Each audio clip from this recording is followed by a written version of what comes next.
بسم اللہ الرحمن الرحیم۔ پاکستان سمیت اس وقت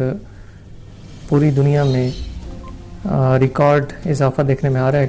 اشیاء خوردونوش کی قیمتوں میں، اور جو فیول پرائسز ہیں ان کے اندر LNG ہے، پیٹرول ہے۔ پاکستان میں بھی دن بدن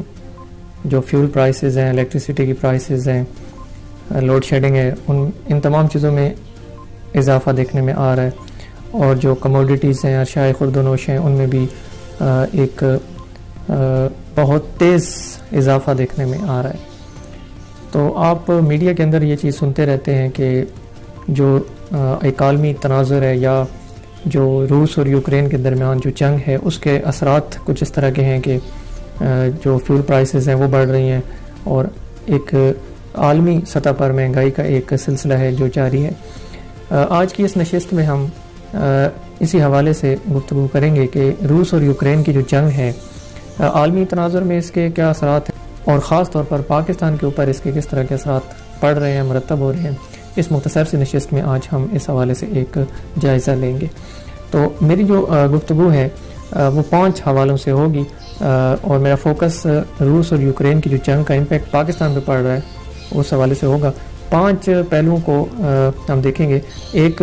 روس اور یوکرین کی جو جنگ ہے اس کا جو امپیکٹ پڑ رہا ہے فوڈ سپلائی کے اوپر، وہ ہم دیکھیں گے۔ اس کے علاوہ فیول کے اوپر جو اس کا امپیکٹ پڑ رہا ہے، اور اس کے علاوہ جو کنسٹرکشن انڈسٹری ہے ہماری، اس پر اس کا کیا امپیکٹ ہے، اور افغان جو پناہ گزین ہیں، افغان ریفیوجیز کا جو مسئلہ ہے وہ ڈسکس کریں گے، اور آخر پہ جا کر ہم جو ڈپلومیٹک سطح پر ہمارے لیے ایشوز کریٹ ہوئے ہیں اس جنگ کے نتیجے میں، ان کو ہم بریفلی دیکھیں گے۔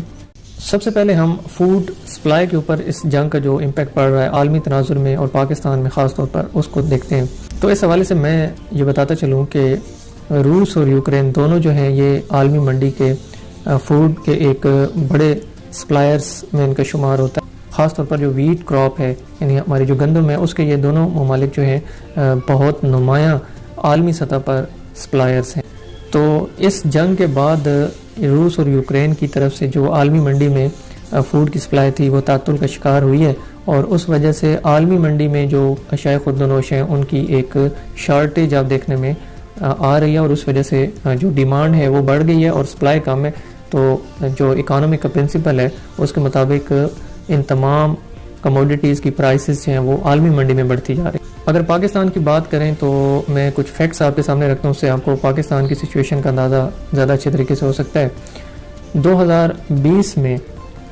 مس مینجمنٹ کی وجہ سے اور غلط پریڈکشن کی وجہ سے کہ پاکستان میں 2020 کے اندر ریکارڈ جو گندم کی فصل ہے وہ ہوگی، یہ ایک غلط پریڈکشن کی گئی، اور اس بنیاد پر گندم کی فصل کو ایکسپورٹ کر دیا گیا، لیکن جو ہدف تھا گندم کی پیداوار کا وہ پورا نہیں ہو سکا، اور ایکسپورٹ کر دی گئی گندم۔ اس سے ملک کے اندر 2020 میں گندم کی شارٹیج پیدا ہونا سٹارٹ ہو گئی۔ ویٹ کراپ کی جو لوکل سطح پر پاکستان میں جو کمی تھی اس کو پورا کرنے کے لیے اور پرائسز کو سٹیبلائز کرنے کے لیے گورنمنٹ نے کمپنیز کو ویٹ امپورٹ کرنے کی اجازت دی۔ 2020 میں جولائی سے نومبر کا جو پیریڈ ہے، اس میں خالی یوکرین سے پاکستان نے 1.2 میگا ٹن گندم امپورٹ کی، اور اس کے علاوہ رشیا سے پاکستان نے 0.2 میگا ٹن اشاریہ 2 میگا ٹن گندم امپورٹ کی۔ تو یہ 2 بڑے سپلائرز تھے گندم کے 2020 میں جن سے پاکستان نے گندم امپورٹ کی۔ تو روس اور یوکرین دونوں جو ہیں یہ ورلڈ فوڈ سپلائی میں بڑے سپلائرز شمار ہوتے ہیں، اور اس جنگ کے نتیجے میں ان دونوں سپلائرز کی طرف سے جو فوڈ کی سپلائی ہے وہ رک چکی ہے، جس سے عالمی منڈی میں ایک دباؤ دیکھنے میں آ رہا ہے، اور پاکستان کے لیے بھی متبادل سپلائر ویٹ کا تلاش کرنا ایک بہت بڑا ایشو بنا ہوا ہے۔